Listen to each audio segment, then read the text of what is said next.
yung two perspective na sinulat ko na yon, nasabi ko hindi ako magtataka kung baka mag-operate dyan at gamitin yung issue ng rebellion sa Mindanao para pagtakpan ang problema natin dito sa Maynila. Okay. George, ano ang tingin mong role ng media para sa prosesong pangkapayapaan ng ating bansa? Ikaw mismo naranasan mo ang maging representante ng ating telebisyon doon sa ground kung saan may nangyaring gulo. Ano tingin mo, gaano kabigat yung role ng media? Actually, ang isa sa mga nakikita kong role dyan, talagang, noong una pa man, sinasabi ko na hindi media, hindi patas. Kasi, when I say media, dapat doon ka lagi sa totoo, kung ano yung totoo. Doon sa isinusulong na usapang pangkapayapaan at yung layunin ng Bangsamoro,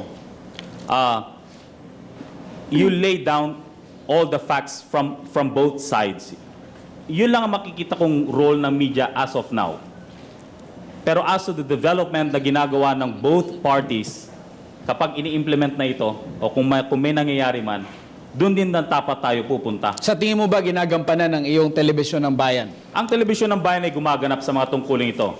Pero, hindi lahat ng mga kilalang istasyon. So do you think na kailangan merong set of rules na sundin ng media pagdating sa mga ganong pagkakataon para sa susunod maging patas ang pag-uulat at the same time maging safe din kayo mismo? As to the war coverage, kinakailangan meron ding set of rules, guidelines na dapat sundin ng media. Pero as to the development nga, yung sinasabi ko, kinakailangan, mas ibalita naman natin kung ano yung magagandang nangyayari at nang hindi na tayo pag-ukulan pa ng sakit ng ulo ng ibang mga grupo para mag-aklas. Okay. Bago tayo mag-wrap around, gusto ko lang isang mabilis na katanungan para kay Sir Joel. Babalik ka pa ba sa giyera, Sir Joel, kung uutusan ulit? Opo, babalik ako. Ayun. Oh, napakagiting na miyembro ng media. Ayan, hingan na po natin ng kanilang mga huling mensahe ang ating mga panauhin. Mag-umpisa tayo kay Roy Pablo mula sa UP School of Economics. Bilang pangwakas po, ito lang po yung aking panawagan. Una po sa mga kapwa kabataan ko, patuloy tayo na magbantay sa mga krisis na katulad nito. At patuloy tayo na mag-aral. Mag-aral sa mga pinanggagalingan ng mga gatong krisis, kung bakit ba tayo dapat makiisa dito at kung ano ba yung pinagmumulan nito. Dahil makikita natin mula sa mga history kung ano ba yung pinag-uugatan ng mga kaguluhang ito. Dahil nadadamay na rin yung mga kabataan katulad natin sa Mindanao. Pangalawa, para sa ating gobyerno, huwag nating kalimutan na ang mga kabataan ay siyang magiging kinabukasan ng ating bayan. Totoo yan. At sana hindi nating hayaan na maranasan nila na sa sarili lang sambayanan ang mga gantong kaguluhan. Hindi natin gugustuhin ng mga kabataan na lumaki sa gantong kaguluhan dahil baka hindi natin magustuhan yung magiging kapupuntahan ng mga kabataan. At huling mensahe naman mula kay Ginoong Joel Mamaril, cameraman ng inyong telebisyon ng bayan. Magandang gabi po. Salamat po sa panonood. Ang final message ko po, sana nga po, huwag na po sanang maulit-ulit yung ganitong kasi hindi lang naman, kasi maraming lalo na yung mga civilian, mga bata. So, para sa akin siguro, mas maganda kung babalik kami ng Mindanao, i-cover namin yung magaganda sa Mindanao. Yun po. Huling mensahe naman mula kay Emmy Legacion mula pa rin sa UP School of Economics. Yung pong pangyayari sa Zamboanga, isa lang po itong patunay na meron pong kakulangan or kung hindi mapagkakamay, kakulangan sa approach ng gobyerno sa pagre-resolba ng problema natin sa Mindanao ngayon. Ibig pong sabihin nito, matagal na po tayong mayroong problema with regards to peace and security sa Mindanao at matagal na rin pong ginagawa ng proseso ang gobyerno para ma-resolve to. Pero hanggang ngayon po, meron pa rin tayong problema na tulad nito na merong mga armadong na mga tao na sumugod sa Zamboanga City at nagkaroon ng bakbakan doon. Ang ibig mo sabihin nito, kahit anong anggulo pa natin tingnan, meron pong problema sa pagresolba ng issue na to, kung ano bang gustong mangyari ng gobyerno, kung ano bang gustong mangyari ng ating mga kapatid na Muslim, at kung ano ba ang tama na gawin para sa Mindanao. Kasi kung iisipin natin, hindi kung sakaling tama ang ginagawa ng gobyerno, hindi na tayo aabot sa ganito. Pero since nga nangyari itong ganito, kailangan po natin baguhin yung strategiya para mapadala o mapabilis yung proseso ng pag-ayos ng gulong ito. Okay. At huling mensahe naman ni Ginoong George Bandola. Actually, thank you. Gusto ko lang sabihin na napakaganda ng Mindanao. Napakaganda. Naikot ko na ang halos kalahati ng mundo. Pero palagi ko sinasabi, napakaganda ng mga dalampasigan sa Mindanao. Napakaganda ng landscape. Napakababait ng mga tao. Para sa gobyerno, siguro, tama. Tama yung sinabi ni Emil. Alamin ba, tama ba yung iniimplementang tulong para sa kanila? Pero para din sa mga kababayan natin sa Mindanao, tanungin nyo naman yung inyong mga grupo. Tama rin ba yung ipinapalakad para sa inyo at sinasabi sa inyo na kanilang ginagawa para sa inyong kapakanan? Di ba?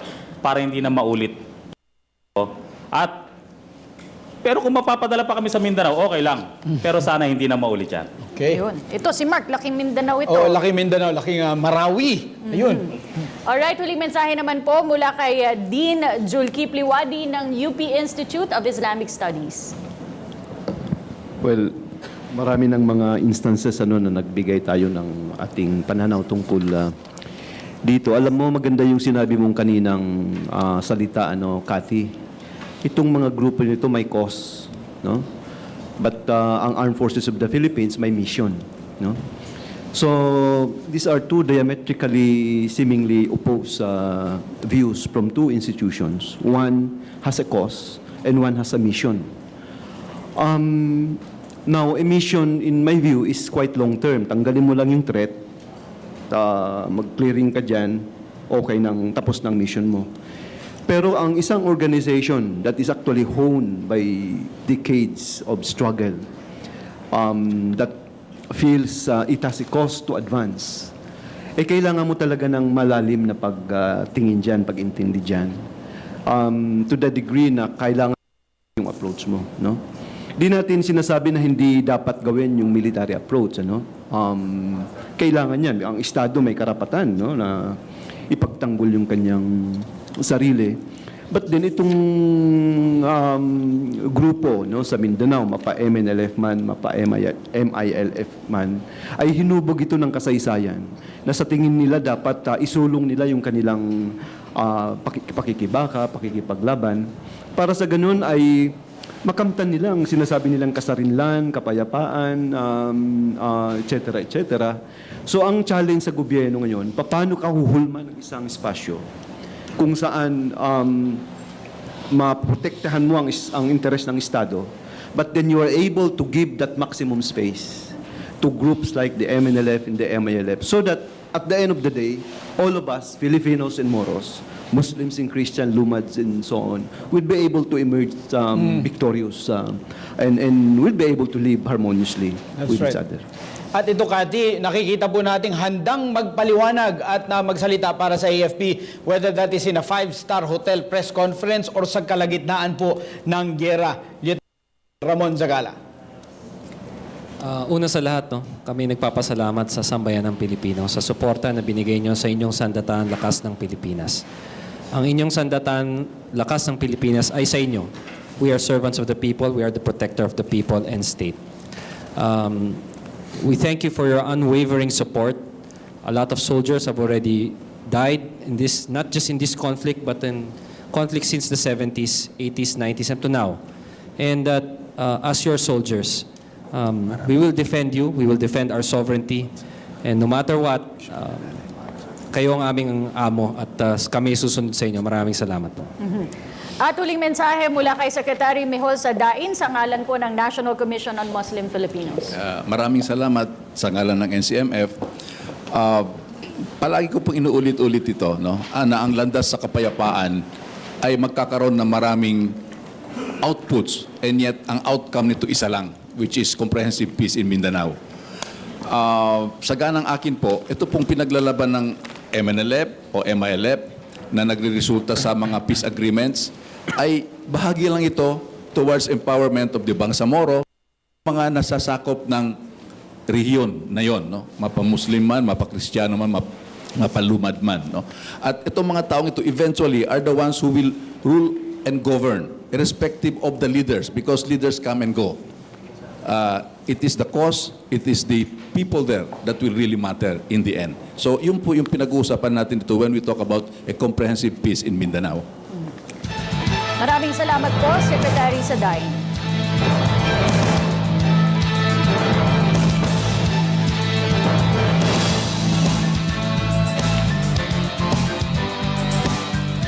Para po sa mga mamamayan ng Zamboanga ang malaman na tapos na ang gulo sa kanilang lugar ay tila paggising mula sa isang napakahabang bangungot.